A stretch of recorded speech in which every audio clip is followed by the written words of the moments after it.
The Galactic Council had grown tired of humanity's stubborn refusal to join their peaceful alliance. For 3 centuries, the humans had maintained their isolated borders, turning away every diplomatic envoy with polite but firm rejections. Trade offers were declined. Cultural exchanges were refused. Even scientific collaborations were met with silence. Ambassador Keth of the Vortani Empire led the latest delegation, his scaled features betraying his frustration as he addressed the assembled representatives. The humans claim they need to guard their space from us, he hissed, his forked tongue flickering with irritation.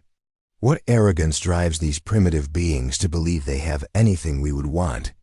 The other species murmured their agreement. The crystalline Nexari chimed their disapproval in harmonious tones, while the gaseous Kel rippled with indignation. Humanity's technology was centuries behind theirs. Their ships were crude chemical rockets compared to the elegant quantum drives of the Council races.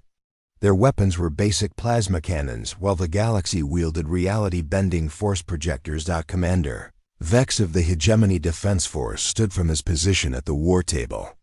His cybernetic implants gleamed as he processed tactical data. Perhaps it's time we showed these humans the futility of their isolation.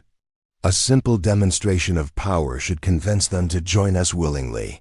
The vote was unanimous. The combined fleet would approach human space and demand entry. Surely, when faced with the might of 17 advanced civilizations, humanity would finally see reason.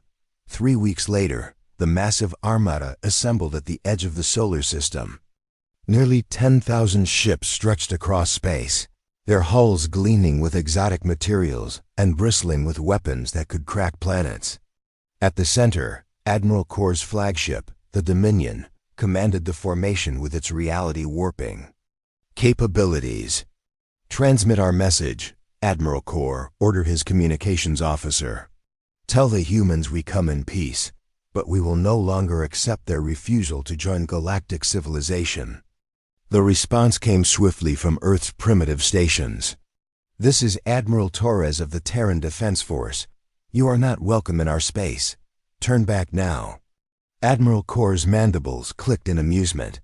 Scan their defenses. How many ships do they have? Approximately 200 vessels, sir. All using outdated chemical propulsion and basic armor plating. 200 against 10,000, Admiral Kor mused. Signal the fleet, we advance. As the armada moved deeper into the system, passing the orbit of Pluto, something unexpected happened. The space around them began to shimmer, and suddenly they were no longer alone. Ships materialized from nowhere. Not 200 ships, but millions. They emerged from hidden dimensions, phased back into reality from quantum states, dropped out of fold space bubbles that had been invisible to all sensors.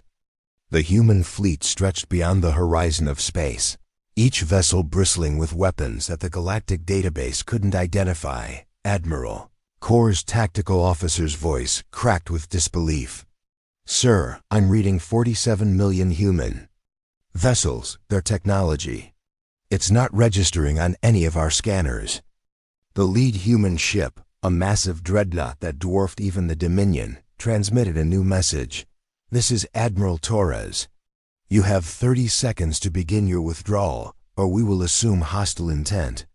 Admiral Kor's confusion turned to anger. Impossible. Their technology is primitive. Attack Pattern 7. Destroy their flagship. The hegemony's most advanced warship, the Apex Destroyer, targeted the human dreadnought with its quantum lance, a weapon that could erase matter from existence. The beam struck the human ship's hull and simply stopped.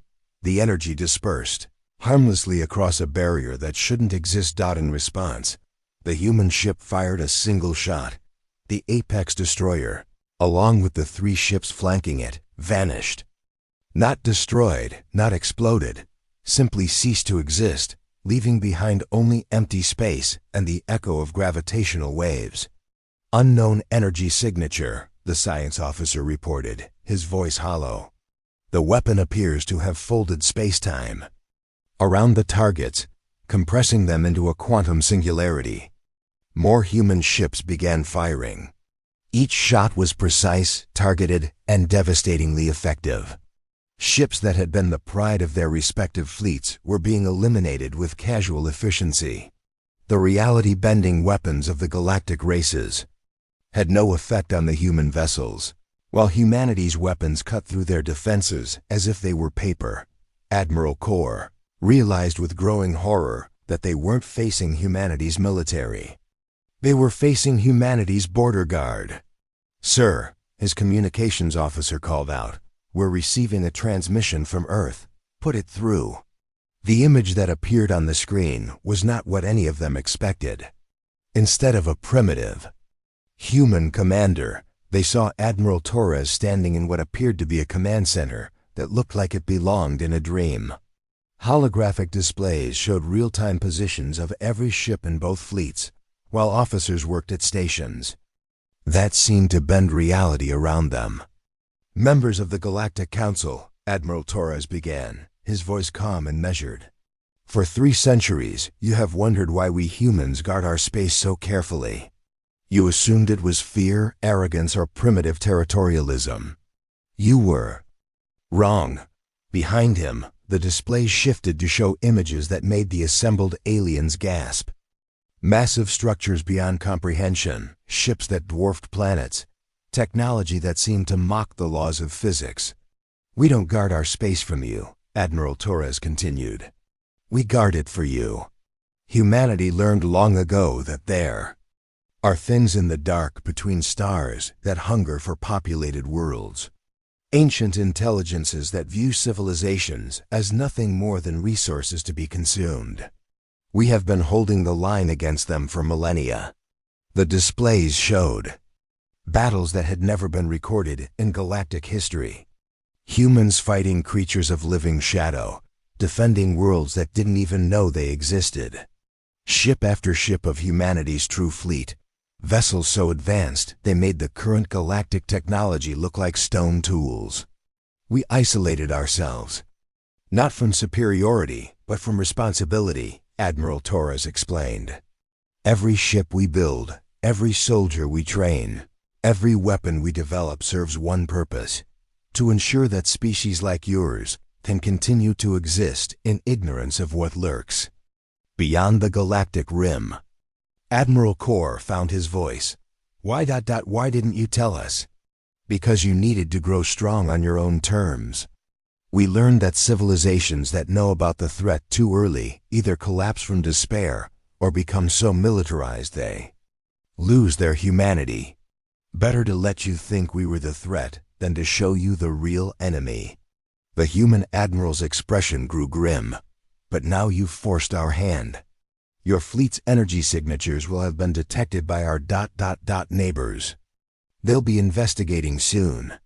As if summoned by his words, the edge of the system began to darken. Not with ships or space dust, but with something that seemed to drink in the light of stars.